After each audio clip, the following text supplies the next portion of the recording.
नमस्कार दोस्तों, स्वागत है आपका बालाजी हिंदी क्लास में। तो दोस्तों, इस क्लास में हम सीटीपी का प्रैक्टिस सेट हल करेंगे, जो कि रीट लेवल फर्स्ट और सेकंड के लिए बहुत ही इंपॉर्टेंट है। इसके अलावा राजस्थान टेट तो है ही है, यूपी टेट और आपका जो है हरियाणा टेट, झारखंड टेट, इन सब के लिए बहुत ही इंपॉर्टेंट है। तो चलिए प्रारंभ करते हैं। इसके पहले मैंने 30 सेट दे चुका हूँ, अगर आप लोग ना देखें हो तो प्लेलिस्ट में जाकर के देख सकते हैं।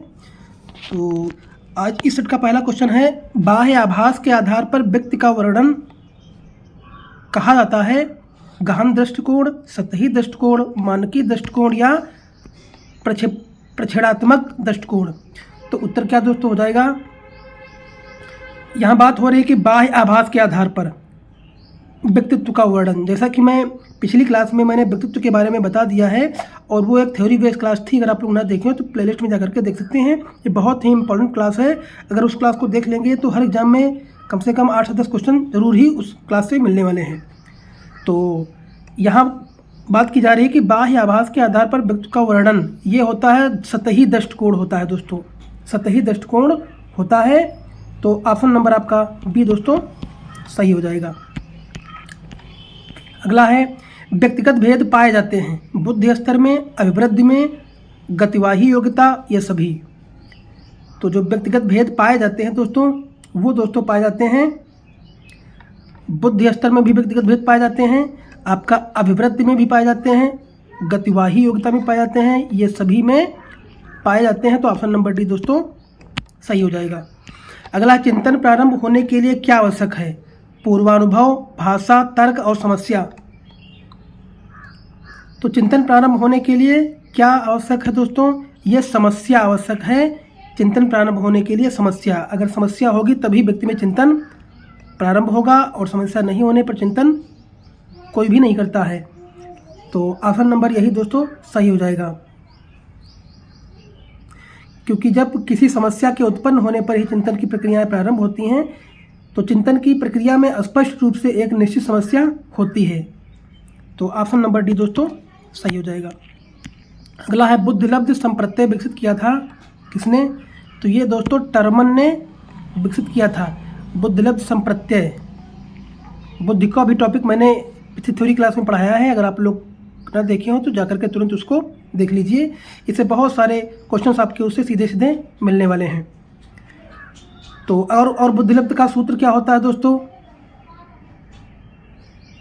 ये सूत्र होता है मानसिक आयु अपान वास्तविक आयु गुणे 100। अगर इस तरह से आप लगाएंगे तो बुद्धिलब्ध मालूम हो जाएगी। और ये बुद्धिलब्ध का संप्रत्यय किसने दिया था? टर्मन ने दोस्तों दिया था। तो ऑप्शन नंबर सी दोस्तों सही हो जाएगा। अगला है, प्रगतिशील परिवारों में बच्चों में अपेक्षाकृत कौन सा प्रेरक अधिक प्रबल होता है? संबंध, जिज्ञासा, उपलब्ध और आक्रामकता। तो इसमें जो प्रबल अधिक प्रेरक प्रबल होता है ये है दोस्तों, ये उपलब्ध है। उपलब्ध सबसे ज़्यादा जो है प्रेरक होता है, जो कि ऑप्शन नंबर सी दोस्तों सही हो जाएगा। अगला है, निम्न में से कौन सा पिछड़ेपन का कारण नहीं है? सामान्य बुद्धि का अभाव, शारीरिक दोष, विशिष्ट पिछड़ापन, स्वास्थ्य वातावरण। तो ये दोस्तों हो जाएगा दोस्तों स्वास्थ्य वातावरण।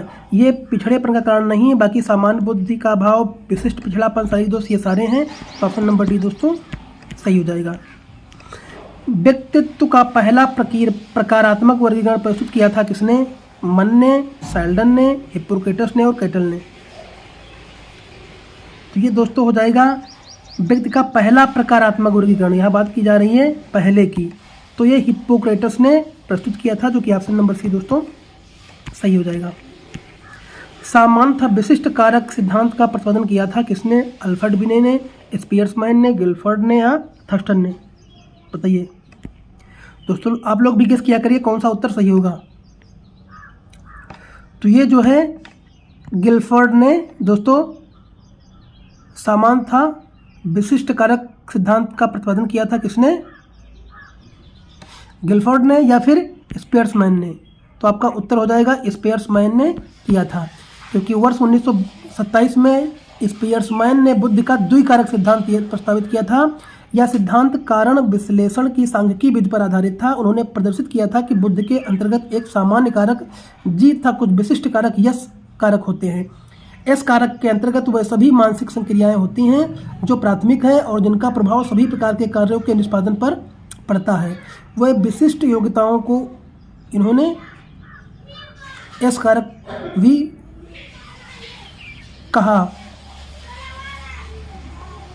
तो ऑप्शन नंबर दोस्तों बी सही हो जाएगा।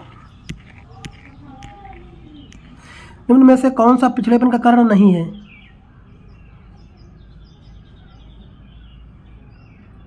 तो कौन सा नहीं है?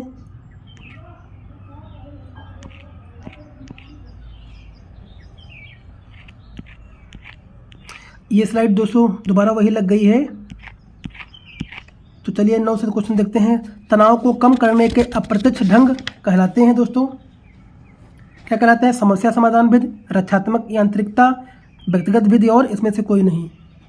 तो ये दोस्तों हो जाएगा आपका तनाव को कम करने के लिए। यहाँ तनाव की बात आ रही है तो ये रक्षात्मक यांत्रिकता हो जाएगा, जो कि अचेतन मन द्वारा अपनाई गई वो युक्तियाँ हैं जिसके द्वारा व्यक्ति तनाव, दबाव इत्यादि मानसिक रोगों से रक्षा प्राप्त करता है एवं अपने अहम को क्षणिक संतुष्टि प्रदान करता है।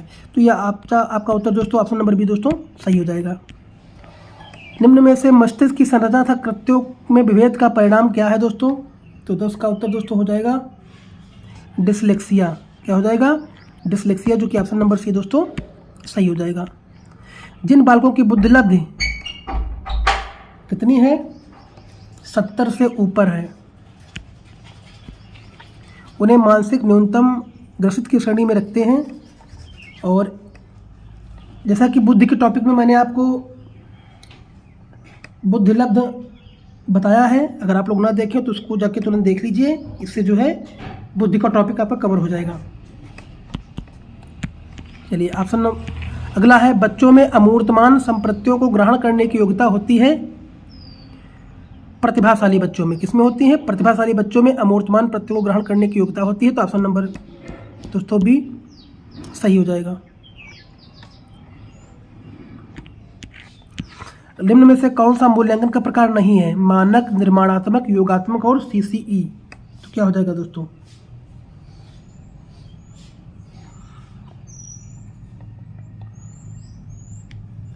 तो 13 का उत्तर दोस्तों क्या हो जाएगा? मानक हो जाएगा। क्या हो जाएगा? मानक हो जाएगा। ऑप्शन नंबर ए दोस्तों सही हो जाएगा। अगला, निम्न में से कौन सी सामाजिक रूप से वांछित की समस्या नहीं है? तो 14 का उत्तर दोस्तों क्या हो जाएगा? ये हो जाएगा सीखने के लिए प्रेरणा का अभाव। यही आपका हो जाएगा सीखने के लिए प्रेरणा का अभाव, जो कि ऑप्शन नंबर ए दोस्तों सही हो जाएगा। शिक्षण प्रक्रिया में विद्यार्थी क्या होता है दोस्तों? ये दोस्तों ये क्या होता है? एक आश्रित चर होता है। और आरटीई एक्ट 2009 के अनुसार शिक्षक हेतु प्रति सप्ताह कार्य घंटे कितने हैं दोस्तों? ये आपके हैं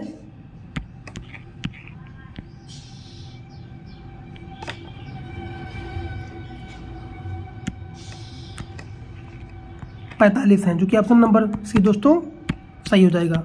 एनसीएफ 2005 बल देता है किस पर? तो ये दोस्तों करके सीखने पर बल देता है, जो कि ऑप्शन नंबर ए दोस्तों सही हो जाएगा। अगर दोस्तों वीडियो अच्छा लगा हो तो लाइक करिए, कमेंट करिए, चैनल को सब्सक्राइब कर लीजिए। इसके अलावा बहुत सारे पार्ट मैं दे चुका हूँ, अगर आप लोग ना देखें तो प्लेलिस्ट में जाकर के देख सकते हैं। धन्यवाद।